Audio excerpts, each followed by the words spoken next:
Now you think about this. They can pursue fulfillment.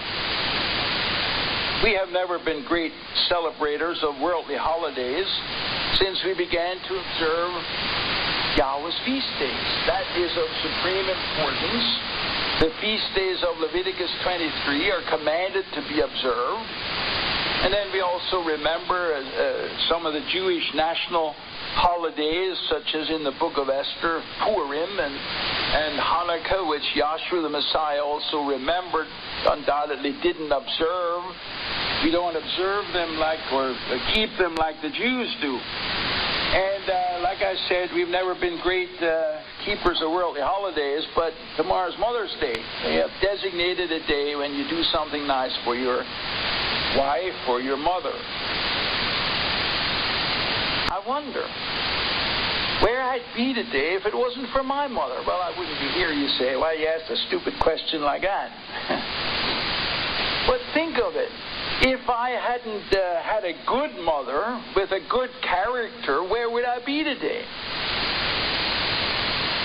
Have you ever thought of this?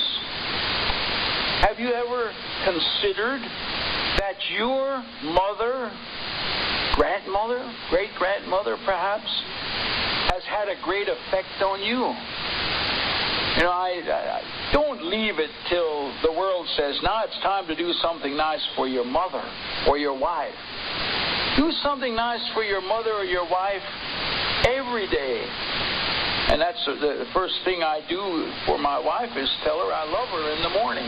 Like I said already, I may say, well, shut off the alarm or something like that. But the very first thing that I try to say to my wife every morning, and the last thing is, I love you very much, dear.